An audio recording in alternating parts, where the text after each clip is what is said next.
वक्फ कानून पर फंसे सीजेआई खन्ना, सुप्रीम कोर्ट से रद्द नहीं होगा कानून, हलफनामे से मुश्किल में जज, 1332 पन्नों के जवाब से हड़कंप।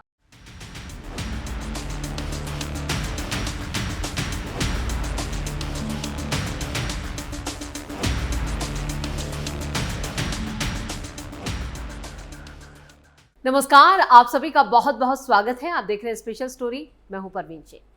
वक्फ कानून पर बहस के बीच केंद्र सरकार ने सुप्रीम कोर्ट में अपना जवाब दाखिल कर दिया है। केंद्र के हलफनामे से विपक्ष और सुप्रीम कोर्ट के जजों के पसीने छूट गए हैं। एक तरह से केंद्र ने साफ साफ चेतावनी दी है कि सुप्रीम कोर्ट को अपनी हद में रहना होगा। केंद्र सरकार ने शुक्रवार को वक्फ संशोधन कानून 2025 को लेकर सुप्रीम कोर्ट में हलफनामा दायर कर दिया।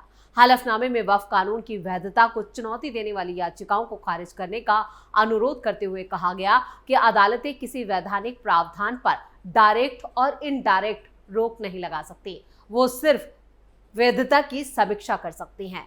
संसद की तरफ से बनाए गए कानूनों पर संवैधानिकता की धारणा लागू होती है।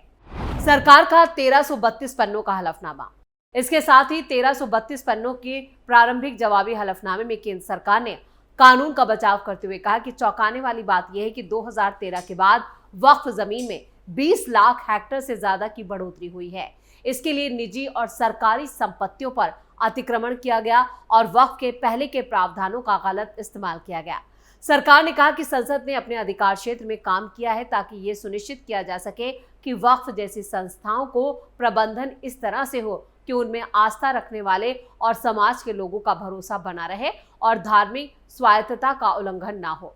केंद्र सरकार ने यह भी कहा कि यह कानून वैध है और विधायी शक्ति के वैध इस्तेमाल का नतीजा है।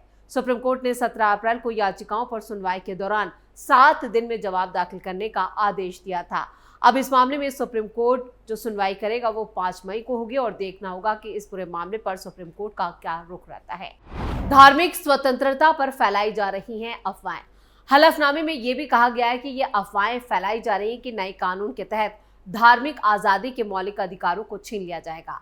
अदालत विधायी क्षमता और संविधान के अनुच्छेद 32 के तहत मौलिक अधिकारों के उल्लंघन के आधार पर कानून की समीक्षा कर सकती है।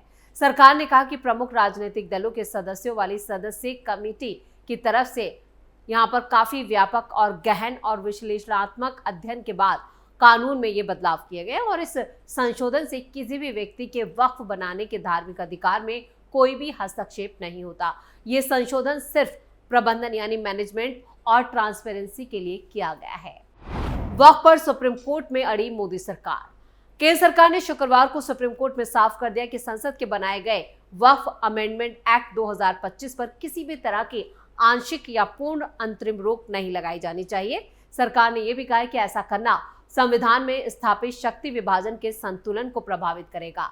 महत्वपूर्ण रूप से सरकार ने कोर्ट को यह भरोसा दिया है कि फिलहाल किसी भी वक्फ प्रॉपर्टी की स्थिति नहीं बदली जाएगी और कोई नई वक्फ नियुक्ति नहीं होगी।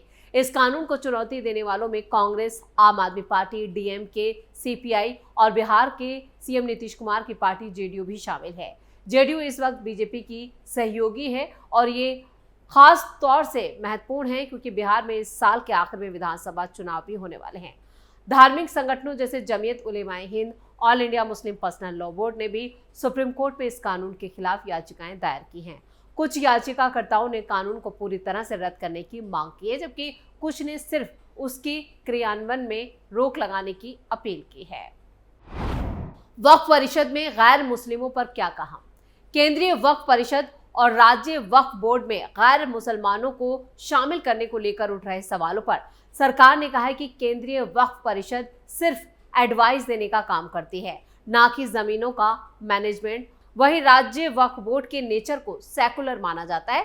सरकार ने कहा कि देश भर में ऐसे कई मामले सामने आए हैं जहां वक्फ बोर्ड ने सरकारी संपत्तियों पर अपना दावा किया है, वो भी बिना किसी ठोस दस्तावेजों के। इनमें कलेक्टर ऑफिस, सरकारी स्कूल, एएसआई संरक्षित धरोहर और नगर निगम की जमीनें भी शामिल हैं। सरकार ने जवाब में कहा कि नए नियम सिर्फ गलत दावों को रोकने के लिए लाए गए हैं। नए कानून की धारा 2A के प्रावधान के तहत मुस्लिम व्यक्ति के बनाए गए ट्रस्ट को वक्फ अधिनियम के अंतर्गत नहीं रखा जाएगा।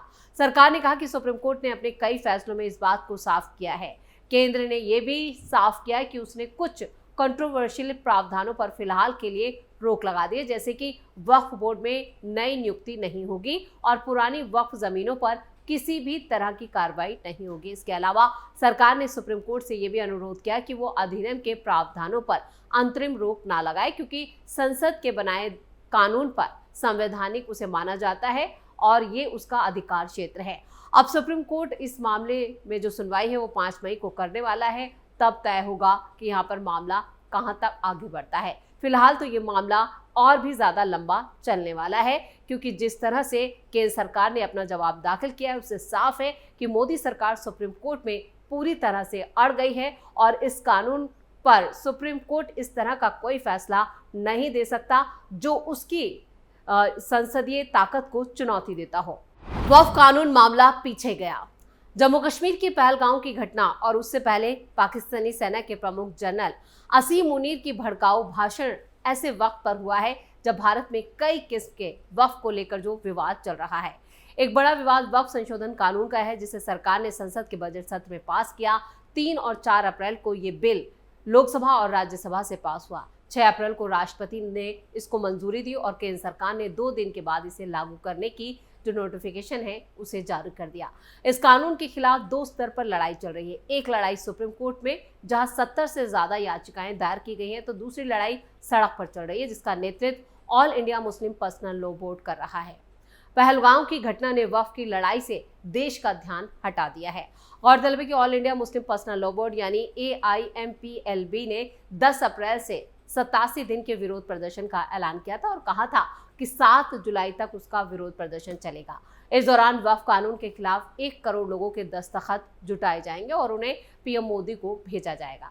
इसके बाद AIMP यानी all India Muslim Personal Law board की तरफ से विरोध प्रदर्शन के दूसरे चरण की घोषणा होनी थी। पहलगांव हमले से वक्फ विरोध धीमा पड़ा। All India Muslim Personal Law board के साथ साथ जमाते उलेमाए हिंद की तरफ से भी प्रदर्शन जो था वो लगातार हो रहा था और इसके अलावा हर जुमे को नमाज के बाद किसी न किसी रूप में विरोध प्रदर्शन किए जा रहे थे। लेकिन पहलगांव में हुए अटैक ने, जिसमें पर्यटकों से कलमा पढ़वाने और धर्म पूछकर उनकी जान लेने की घटना के बाद समूचा जो विरोध प्रदर्शन है वो एक तरह से स्थगित हो चुका है, खत्म हो चुका है। आम लोगों का ध्यान भी इससे हट गया और ये एक ऐसी घटना हुई है जिससे इससे पहले कश्मीर घाटी में देखने और सुनने को नहीं मिली थी। कुछ आतंकवादी बाहरी लोगों की हत्या कर रहे थे, लेकिन पर्यटकों को कभी निशाना नहीं बनाया गया था। इस वजह से सुरक्षा बल भी लापरवाह हो गए थे। पंजाब में दहशतगर्दी के वक्त धर्म पूछकर उनकी जान लेने की कई घटनाएं भी हुई हैं और उसके बाद उसको खत्म करने में वक्त नहीं लगा। कश्मीर घाटी में ऐसा नहीं होता था। पहली बार ऐसा हुआ कि हिंदुओं को धर्म पूछकर उन्हें मारा गया, उनकी जान ली गई। इस वजह से वक्फ कानून के खिलाफ लड़ रहे संगठन और नेता अब पूरी तरह से बैकफुट पर हैं और व्यापक रूप से मुस्लिम आबादी भी हिली हुई है। उसको लग रहा है कि इससे भारतीय समाज में उनका अलगाव पहले से ज्यादा बढ़ेगा। यही वजह है कि all India Muslim Personal Law board, AIMIM के नेता हो या फिर ऑल इंडिया और जमात के नेताओं, सब आगे बढ़कर इस घटना की निंदा कर रहे हैं, आलोचना कर रहे हैं। उनमें होड़ लगी है कि कौन ज्यादा कठोर शब्दों में इसकी आलोचना कर सकता है। इतना ही उन्होंने देश भर में मुसलमानों से ये कहा है कि वो इस जुमे यानी शुक्रवार 25 अप्रैल को जो नमाज हुई थी उस दौरान काली पट्टी बांधकर पहलगांव की घटना का विरोध जताएं और ऐसा ही हुआ। कई मस्जिदों में जब नमाज अदा की गई तो मुसलमान भाइयों ने अपने हाथ पर काली पट्टी बांधकर इस अटैक की निंदा की। मुस्लिम समाज जुमे की नमाज के दौरान काली पट्टी बांधकर वक्फ संशोधन कानून का विरोध करता रहा और उसको उत्तर प्रदेश सरकार से नोटिस भी भेजे जाते रहे। उसने काली पट्टी बांधकर कश्मीर में हुए इस हमले का विरोध जताया। हालांकि ऐसा नहीं है कि इससे स्थायी रूप से वक्फ का मामला खत्म हो जाएगा, लेकिन कानून बनने के बाद जो मोमेंटम था वो अब वापस नहीं मिल पाएगा। अब इसका विरोध औपचारिकता ही है, क्योंकि पहलगांव की घटना से जो घटनाक्रम शुरू हुआ है वो फौरन खत्म होने वाला नहीं है। भारत की तरफ से इसका बदला लेने की बात कही जा रही है, तो दूसरी तरफ पाकिस्तान ने कहा है कि अगर पानी रोका गया तो ऐलान जंग होगा। दोनों तरफ से तैयारियां चल रही हैं और भारत की तरफ से जिस तरह से लगातार फैसले लिए गए हैं और मोदी सरकार ने जो 5 बड़े फैसले लिए उससे पाकिस्तान दबाव पे है और पूरी तरह से बौखलाया हुआ है। और इससे कुछ ना कुछ दिन पहले होने के यहाँ पर कहा जा रहा है कि एक बड़ी घटना हो सकती है। इसलिए वक्फ कानून के विरोध की बजाय इस्लामिक आतंकवाद का मुद्दा नैरेटिव के केंद्र में रहेगा और मुस्लिम समाज को अपनी लड़ाई लड़ने की बजाय सफाई ज्यादा देनी होगी। पार्टियों, संगठनों, नेताओं पर भी निष्ठा साबित करने का दबाव बढ़ चुका है।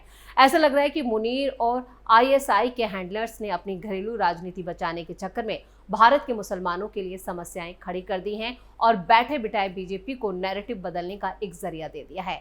यानी कि वक्फ कानून पर अब पूरी तरह से मुस्लिम संगठन हो या फिर विपक्ष हो, वो पूरी तरह से ध्वस्त हो चुका है और पस्त हो, उसके हौसले भी पस्त हो गए हैं। पहलगांव अटैक ने इनके मंसूबों पर पानी फेर दिया है और इधर मोदी सरकार की तरफ से जिस तरह से पाकिस्तान के खिलाफ तैयारियां चल रही हैं और जंग का आह्वान किया जा रहा है, उससे पाकिस्तान में भी खलबली मची हुई है। और इधर हलफनामे में जो मोदी सरकार का स्टैंड है वो भी मुस्लिम संगठनों पर दबाव बनाने के लिए काफी है और वहीं सुप्रीम कोर्ट के जज भी इस वक्त पसोपेश में नजर आ रहे हैं।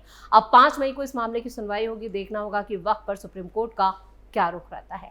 स्पेशल स्टोरी में इतने ही। वीडियो कैसा लगा कमेंट करके अपनी राय जरूर दें। वीडियो को लाइक करें, शेयर करें और कैपिटल टीवी को सब्सक्राइब जरूर करें। धन्यवाद।